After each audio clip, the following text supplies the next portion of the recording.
We are live. It's the Revved Up 906 podcast, a Detroit Pistons podcast. To be exact, I'm Hudson. And I'm Ryan. And before we get into episode number 23 of season 2, I want to talk to you, the people, about a few quick things. First off, we have some new content coming your way, produced by Revved Up 906. We will be bringing you Revved Up Insights, where we talk about each and every interview after Detroit Pistons games, or if it's in a podcast, in any type of form, we will be evaluating and talking through some of these quotes from Troy Weaver, Monty Williams, Cade Cunningham, all of the Detroit Pistons players. So we will go and do a deep dive on their post-game press conferences, or even if it's a podcast of any kind. We know there's so many Detroit Pistons podcasts that players go on, or just NBA podcasts in general. So during the summer, towards the end of this season, we will be kind of dissecting and talking about proving points, if it's true, if it's false, if they're lying to us, if they're being truthful, if they're trying to shed light on certain things. We will be doing deep dives. So get ready for Revved Up Insight. So make sure to subscribe and turn on your post notifications button, because we will be bringing that content to you very, very soon. Let's get into episode number 23. This week, we got a fun episode for you. I'm looking forward to talking this one through.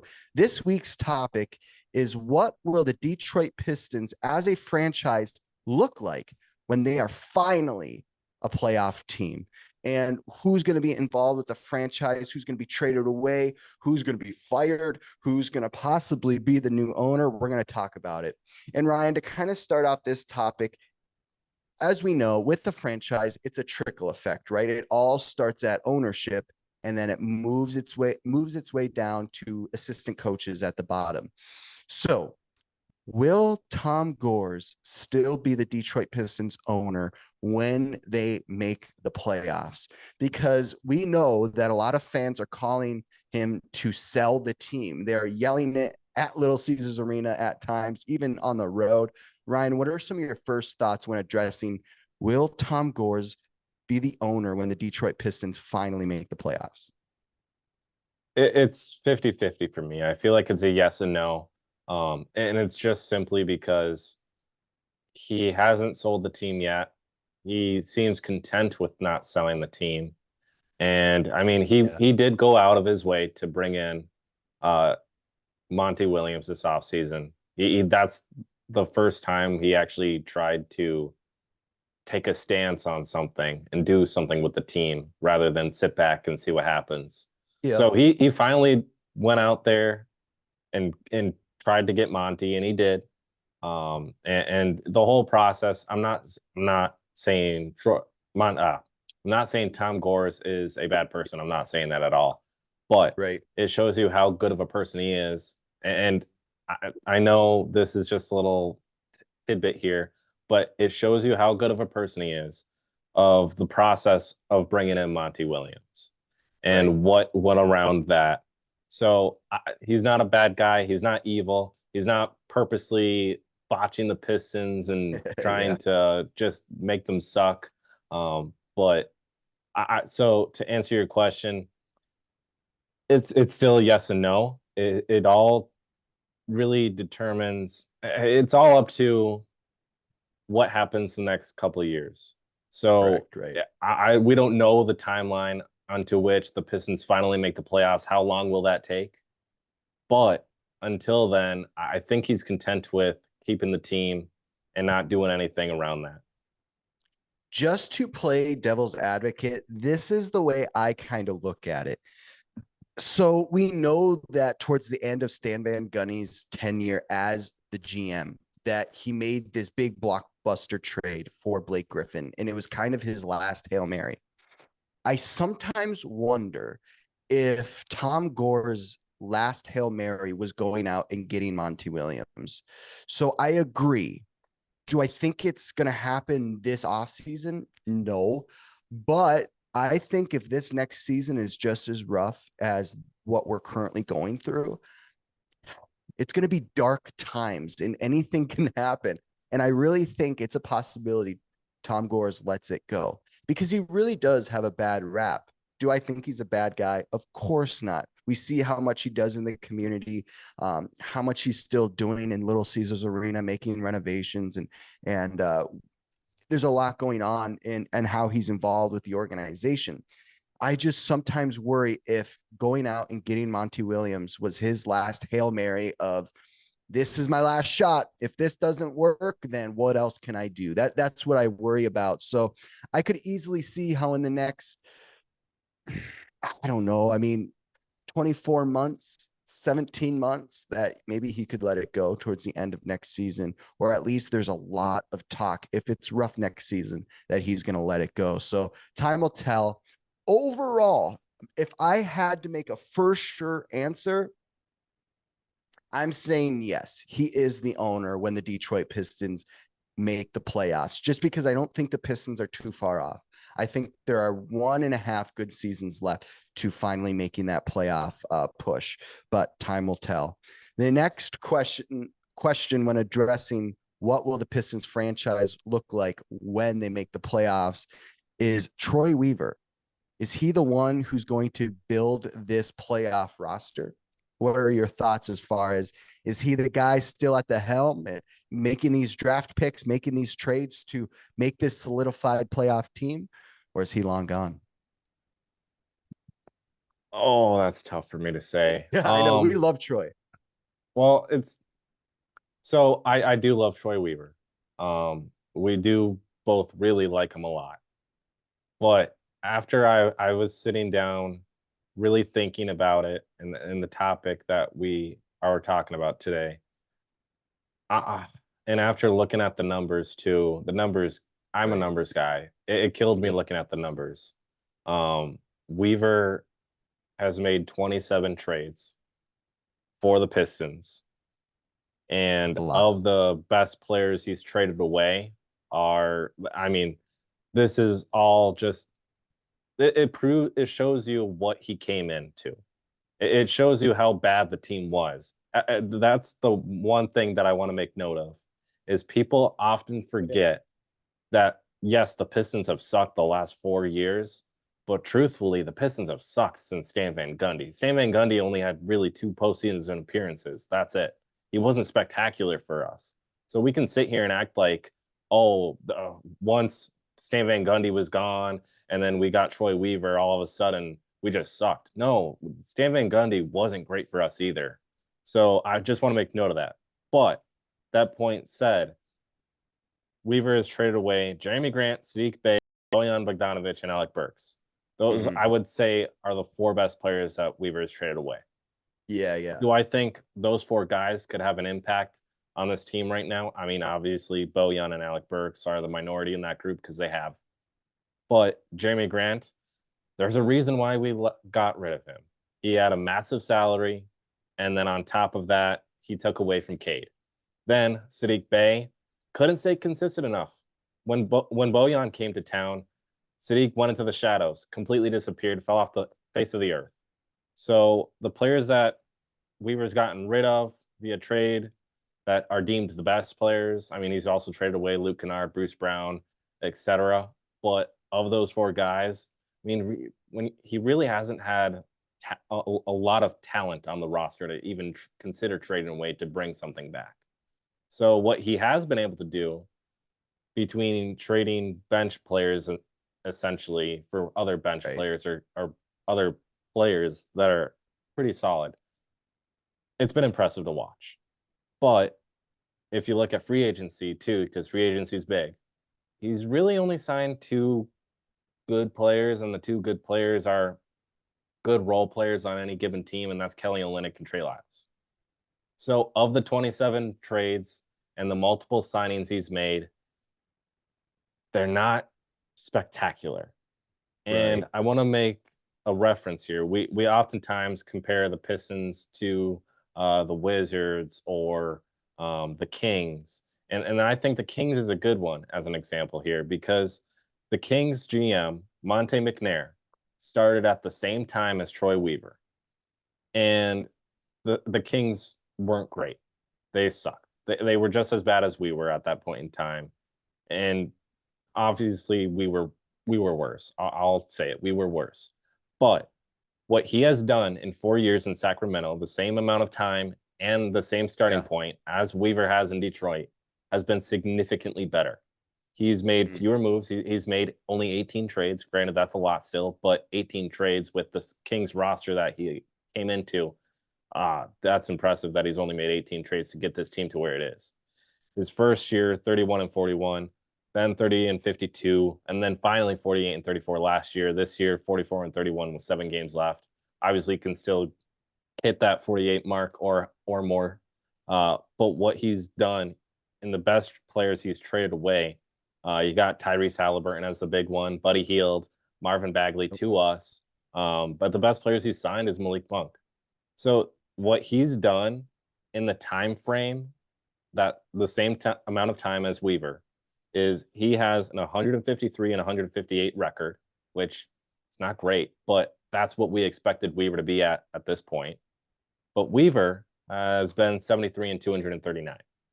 That is terrible. And Weaver's best season was 2021, where they won 23 games. So, do I think he's done well enough to keep his job? Maybe. But I think we really should be going at him a little bit more. And this is me backtracking a little bit from our one of our recent episodes where we were saying, should we lay off the heat on Troy Weaver? At that point in time, my answer is still the same. We should, but we shouldn't be doing it in a disrespectful way. That's the difference. If we Right. can still lay it on to him, we can still put the pressure on him, but do it in a nice way. Just take the high road. Don't be negative. I mean, obviously he's sucked at his job, but I would still want to give the person the benefit of the doubt. So do I think he will be here when we finally win? Maybe just because of the talent he's brought in via drafting, because he's a drafting expert. Trades, however, free agency, he never even utilizes free agency. But he's brought in Jalen Duren, he's brought in Cade Cunningham, Jaden Ivey, Asar Thompson, the list goes on. He's brought in some pretty stellar guys. But you also have to be able to trade and you have to be able to sign guys. And Weaver hasn't accomplished anything in those regards. He's only really had success drafting. But all those draft picks, this team, they're terrible. 13 and 63. And I understand not everybody was healthy this year, but you can't always just play that card. Or not only that card, but this team's young. This team's really not that young anymore. They're all like 22 Right. years old. So that being said, do I think Weaver would be the GM during that time? I wouldn't be surprised, but do I really think he should? Absolutely not. And that's just because what Monty McNair has done for the Kings is what all of us Pistons fans would have expected out of Weaver at this point. Right. But Weaver's been significantly worse and arguably has had just as good, if not slightly better talent at times than the Kings have. So I think it's just a 50-50 for me at this point because again, 73 and 239 as an overall record in 4 years is atrocious. It should not be Yep. that bad. So where we expected him to be is not where he is right now. And that's why on top of the amount of trades and free agency moves he's made, along with even including the draft talent that he's brought in, I don't think it's good enough for him to stay as the GM of the Pistons. Yeah, I'm going to shock the listeners just because people know I'm a rally rouser for Monty Williams. I mean, for Troy Weaver for the most part. But my only problem is it's kind of a well-known fact around just NBA franchises. And if you're an NBA fan, you might know this, but you give GMs 4 years. And if they can't flip the switch in 4 years, you move on. And I did a few weeks ago call for everyone and every Pistons fan to leave Troy Weaver alone. But that's because I want him to do his job in peace of mind. Do I think that he's not necessarily on the hot seat? No, I think he's on the hot seat. And to be honest, he's had 4 drafts that he's done so far. And his biggest game changers he's had is Cade and Duran. That's 2 out of how many picks? So it's kind of brutal. I think Tom Gores might move on from Troy Weaver and let him go right at the end of the season, because they're going to have to do it right away so that they can have a GM come in and kind of try to rally the guys and prepare for the draft, because this is going to be a big time draft. And we're going to talk about that pretty soon here. So I mean, the record speaks for itself. I mean, Ryan did a great job of comparing him to other GMs that started around the same time as Troy, and stats don't lie. They just don't lie. So I don't know. I don't think Troy Weaver's the guy when the Detroit Pistons make the playoffs. It hurts to say, because I've been a guy that's rallied around Troy Weaver, but it is what it is. It's tough love, tough love. I kind of want to talk about coaching, right? So when the Detroit Pistons finally make the playoffs, is Monty Williams the head coach? Because we know this first year didn't go the way we suspected, because of just, we were hoping that maybe he would be able to rally the team. And obviously we know he's in a fat contract right now. So if we fired him, we're going to be paying that off for years. So I guess this comes with 2 questions. Do you think he's the coach? But also, with that fat contract, do you think they just hold on to him for that main reason? Well, the fat contract is definitely going to help Monty out here. Right. But I do think he's good enough. I do think he's good enough to stay until that time. And I'm not saying he's going to be the coach that wins the Pistons their next championship. That's not what I'm saying. But he's at least good enough to get them there. He's at least good enough to get them to the playoffs. And like, look at what he did in Phoenix. Granted, that roster at that time, you have a younger Devin Booker, and you acquired Chris Paul. And then you also had drafted DeAndre Ayton. So it's like you had some good building blocks, and you were just a coach away. And then they make a deep run, make the championship against the Bucks, lose.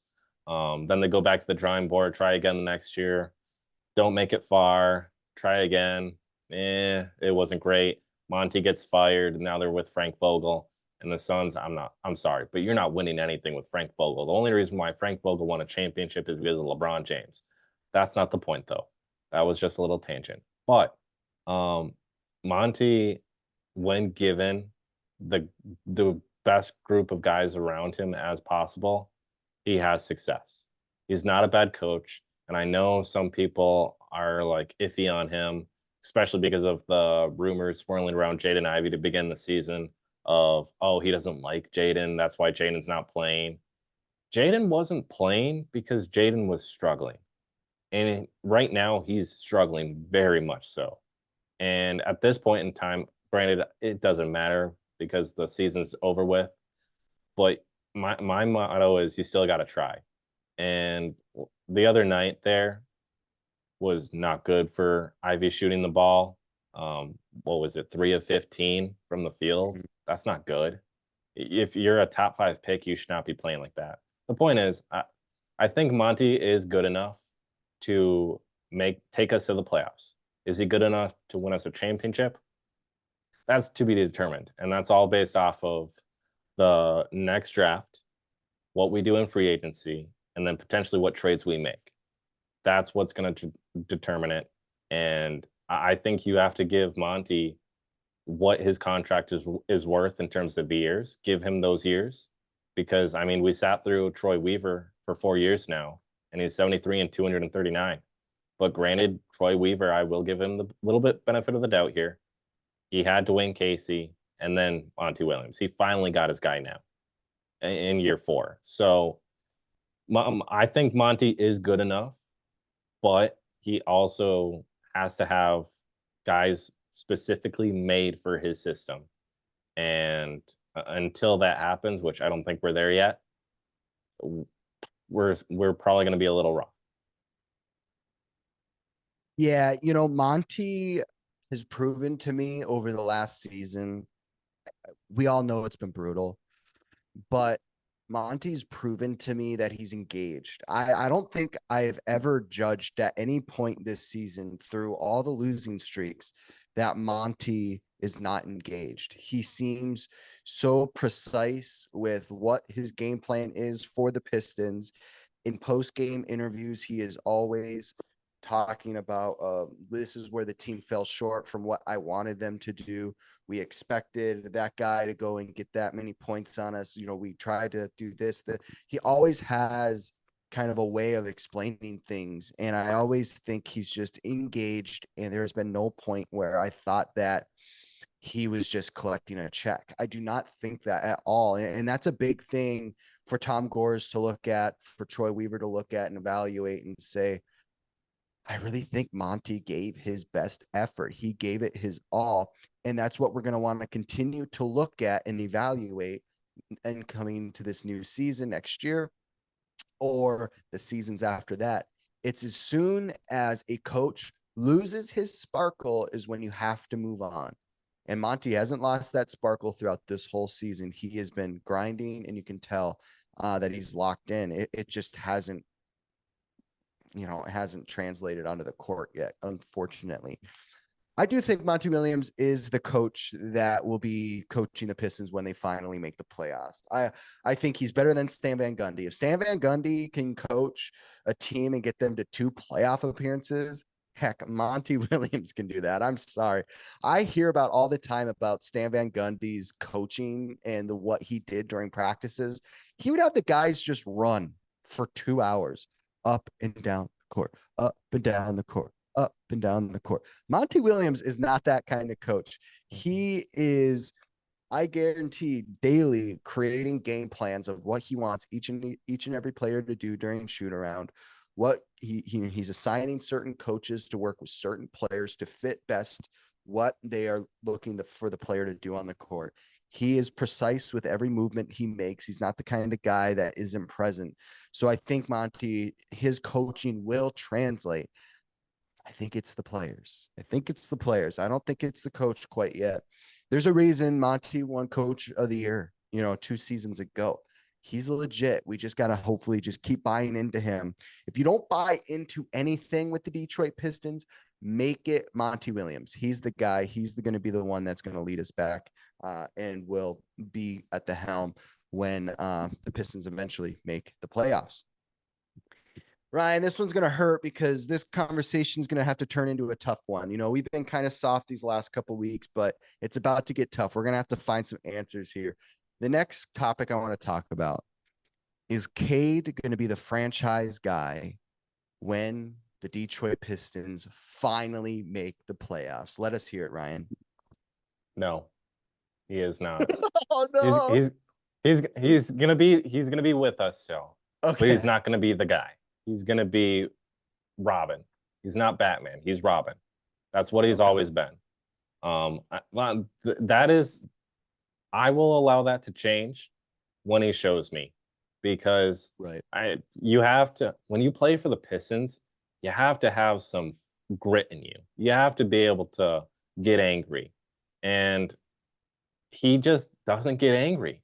Whenever anything's going down the drain, he's just sitting there going like, that's it. Like, get angry, show emotion. Like, we want to see that. We want to rally behind you, show emotion. But besides that, his play, I mean, what he's done to finish out the season, averaging 33.5 points a game. I mean, that's cool beans. But where was that at the start of the season? Where was that all the way through until now? Like, you have to be consistent if you're going to be the guy. And then his stats, I mean, he turns the ball over a lot. He fouls a lot. Outside of those, he's pretty solid. But I don't think he will be the guy when we win a championship. I don't think he will necessarily be the guy when we finally make the playoffs. Or maybe he will. And I'm just being a little silly. But I feel like he's a second option. I don't think he is the guy because we knew like when Grant Hill, granted, we weren't born that during that time, but the way my dad talked about it, or our dads talked about it, when Grant Hill stepped on the floor, you knew he was a stud. You knew he was that guy. We don't see that with Cade. What I see is like, oh, that's Cade Cunningham. That's about it.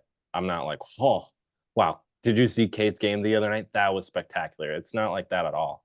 So I think Cade is a second option. I don't think he's the guy, and I'd be curious to see where that goes. But I don't think he will be the face of the franchise when we make the playoffs or even when we win the championship. He is just going to be an accessory to that. Cade right now is averaging 7.5 assists. We haven't seen him average a double-double yet in his career. My point that I'm going to make, the way I envision a Detroit Pistons playoff team, just the vision I see in my head, is Cade Cunningham obviously at the helm. I think he's going to be with the Detroit Pistons when they make the playoffs. But I see him being the Robin to a 7-foot power forward that can shoot the three and that can finish at the rim. That's what I see most succeeding with Cade Cunningham, a nice big in the paint that can do a little bit of everything, because that way Cade Cunningham doesn't have to focus on taking every shot, doesn't have to focus on being dominant offensively. He can just feed the guy the ball, find him in unique ways, the way we see him find Jalen Duren at times. I also think Jalen Duren needs a little bit of help in the paint as far as just height. Stu's not cutting it for me right now. I like Stu. I like what he represents, but he's just not proving it to me on the court right now that he's going to be a playoff caliber player, a Draymond Green-esque player. He just hasn't shown me that yet. Draymond Green was thriving at this point where Isaiah Stewart is right now. Not the point, but I just see the NBA is going that way, right? A 7-footer that can spread the floor, but also finish at the basket. Okay defense. That's just what I see Cade thriving with. And we're going to talk about the draft a little bit here in a bit. And there's a couple of those guys that could possibly be that for Cade Cunningham. But I do see Cade with the Pistons. I don't see us giving him up. I see us re-signing him. He's just been the only good thing for the Detroit Pistons these last couple seasons. So I just see, just as like a tip of the hat, us giving him a nice big contract. Just hopefully that doesn't take away from any big possible free agent signings. Real quick, Ryan, do you see Jalen Duren being the starting center for a playoff caliber Detroit Pistons team? Absolutely, I do. Yeah. That is a for sure 100%. He hasn't unlocked his full potential yet. Still 20 years old, still very young. Heck, what he's doing right now is impressive for his age.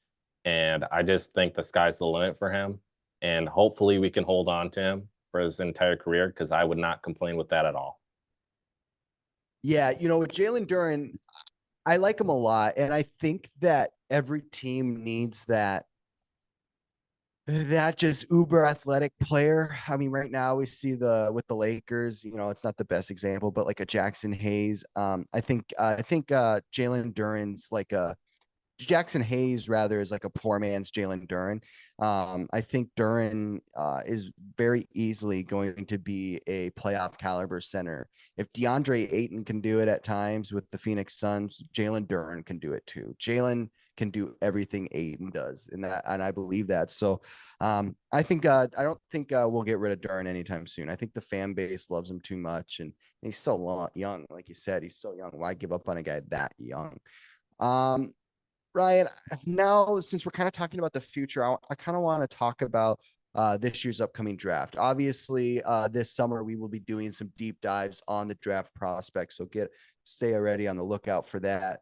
But right now, the projected first pick is Alexandre Sarr, or however you say that, Alexander Sarr.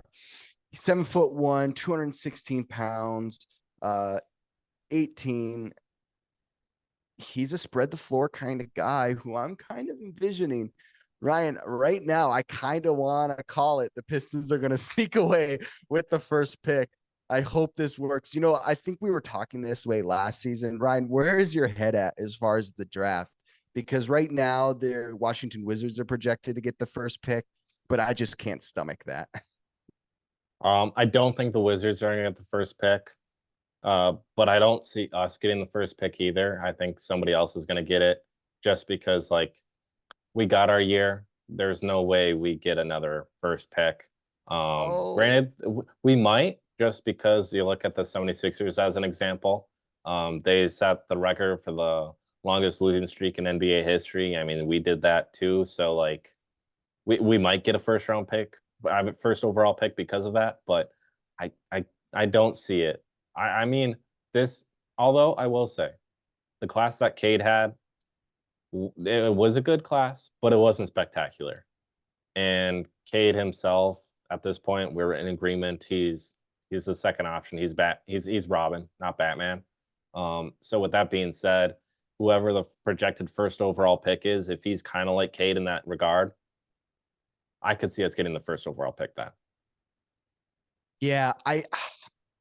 Now, do I think this year's draft is the one that's going to solve all the Detroit Pistons issues? Absolutely not. Obviously, it's a down year, and the Pistons have struggled historically through the draft. I mean, it's been horrible. But I do think an Alex Sarr would be a great option. I kind of hope he would be the best option for us, to be honest. So either get first or second to have a chance for him. There's also this Kyle Filipowski. He's a 7-foot guy out of Duke. I just kind of want a 7-footer. I think we need to go big. You know, I'd like to say go small forward, but I just think Duren needs his other twin tower. I think he just needs his other big in there with him. I think we're really missing that piece right now. And maybe with a late first or a second round pick, go with the small forward. But that's my prediction for the future. I think we need to go big in this year's draft, get somebody to go along with Jalen Duren. Is there any certain position you're looking for this year's draft that you're kind of like, oh, maybe we should target them? I see, because I'll say it. I think Jaden Ivey is on the hot seat. I think he gets Mhm. moved. I don't want to see him go because he's a great guy, but he hasn't stayed consistent enough to where I'm going like, yeah, we need to keep him. He struggles, well, has struggled so much this year. And I understand it's his second year. You go, second year players always have a slump year, but like it's bad. It's not even great. He had a time where it's like he's putting on an absolute clinic, but then like maybe 3, 4 times there were stretches where it's like he's not doing squat. And so I think he gets moved, and because of that, I see us either taking a guard, a true two, a guy that can also play the three, or we go big and nail and get a power forward there because Stu's not going to cut it. He's just a role player. Wiseman is just a role player. Outside of Duren, there are only 2 other bigs. So I think we do need to attack the big man group, get Duren his own Robin because he is Batman in that situation. So I do think we need to go after a big because, I mean, the depth isn't there. And then of the depth that is there, Stu, he's just a role player. Yeah, Wiseman, it's tough. it's tough because I could sit here and just compliment them, but truthfully, I'm just tired of them at this point because we suck. So I will be negative. They do need to go. I don't know when that'll be or what'll happen in that regard, but they do need to go. And I think we attack the big man group. Well, you heard it here first. Those are our predictions for when the Detroit Pistons finally make the NBA playoffs. And we talked all about it. Make sure to comment below your thoughts on our takes. Make sure to like and subscribe. And we will see you guys in the next episode. Peace.